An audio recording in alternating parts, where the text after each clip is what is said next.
Carlos Boozer joins the show.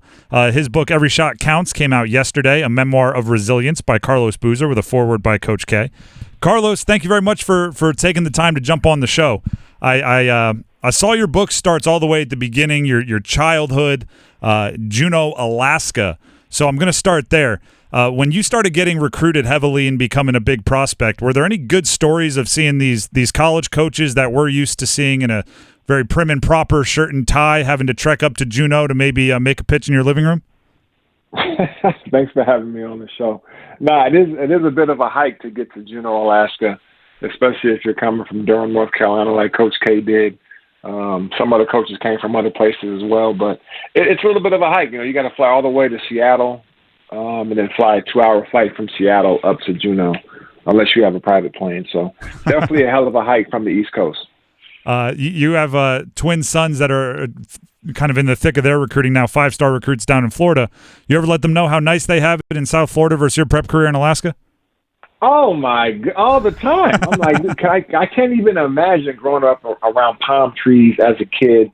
I probably would have lost my mind. So they have a lot more maturity and poise than I would have had as a teenager. But I tell you what, man, I take my hat off to them. They're in a different landscape than I was. The social media world, every time they play a game, they go viral. Viral wasn't even a word when I was growing up. So I take my hat off to my kids.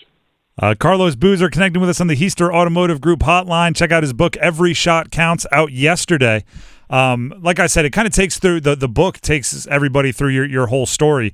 Part of that, the two Olympics, including the Redeem team that won Olympic gold in 2008.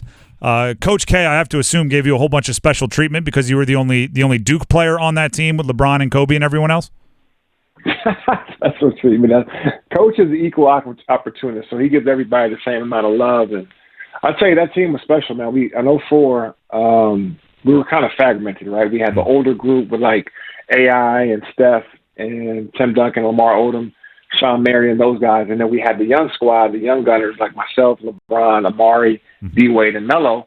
And we didn't play a lot. All the older guys played for Larry Brown, and we didn't get a lot of minutes. So to have an opportunity to go back out there, redeem ourselves, get some redemption, play against the world's best, and win a gold medal means a lot to us. So much of the basketball discussion, I'm sure you're aware of it, is debating eras, debating GOATs, debating who's better. You have some up close and personal interactions with a whole bunch of GOATs, from coaches to players and teams, and a lot of them you participated in. You would be on that GOAT side, but when it comes to LeBron and Kobe on that team, what were they like as teammates? As one of the only people that got to be a teammate with both of them at the same time.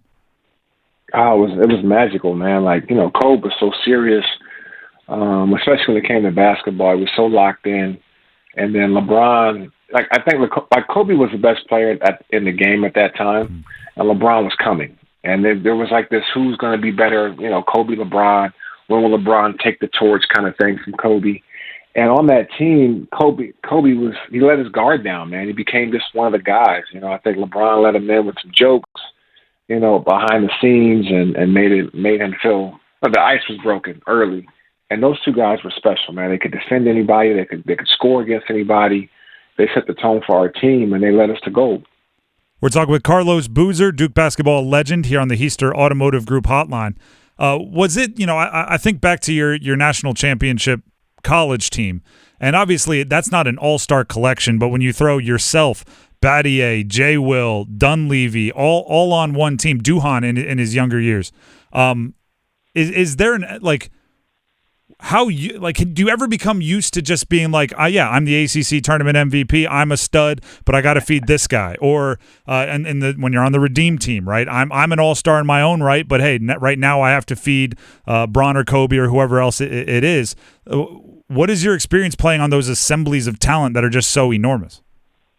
That was awesome, man. I mean, I think the best players I've been around, they want to win. And if you can make that easier and easier, then that's the goal. So great job by Coach K recruiting all my teammates, obviously. Shane Battier being Mr. Basketball in Michigan, Jay Will in Jersey, and Dunleavy out in Oregon, myself in Alaska, and so on and so forth. I think the same thing happened with the Olympic team. You had 12 of the best players on the planet in the NBA, we're all all-stars. Some of these guys are MVPs, world champions, and they put us all together and we get a chance to really go out and show the world that we're tops in basketball. I think you're gonna find something similar come next year. I've already heard Kevin Durant say he's down to be on the team. Steph Curry's down to be on the team. Devin Booker, LeBron. So you're going to see something very similar in Paris next year. Was there a lot of competition for Mr. Basketball Alaska? Do you remember who was the runner-up? I do not remember the runner-up. No. I do not. But I'll tell you, you know what it is? Alaska, obviously, we're known for that. Iditarod. A lot of hockey players go pro in hockey. For sure. There's really good basketball culture there that people don't know about because they're so used to the individuality of it. Obviously, Trajan Langdon kind of paved the way for me, and then I opened it up, and then Mario Chalmers came later. So there's only a couple individual, but there's a great, rich basketball tradition up in Alaska. One of my favorite stories is one you tell about the music legend Prince renting your house, and you've said it on plenty of podcasts and shows, so I won't ask you to say it again, but I will encourage everybody to just Google Prince Carlos Boozer. You will not be disappointed. And that's like just a tease, but obviously that story shows the type of stories and anecdotes you can tell in your book. Do you have another? Because I don't want to miss another great celebrity story because we're always just asking about the Prince story. What other celebrities have you crossed paths with that maybe aren't basketball players that you saw at an All-Star weekend or something else? Nah, I mean I've been very fortunate to be around a lot of different guys in different paths, whether it's singers or actors or actresses or musicians or what have you. The Prince story is very unique. As he rented my house out, you can get the book or look it up on Google, like you said. But very fortunate in my career to be able to be around some spectacular people and their walk of life. I think maybe the most famous person after MJ and Obama that I was able to meet is probably Oprah. But I don't quite have a story like the Prince story with all the other friends I have. I was going to say if Oprah's staying in your house, then your house must be something super serious.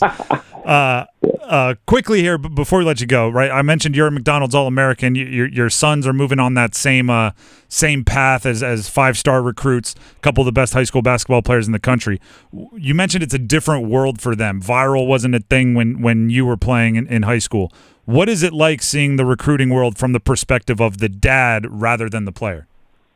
Yeah, it's pretty awesome, man. I mean, the same guys that were recruiting me are now recruiting my sons.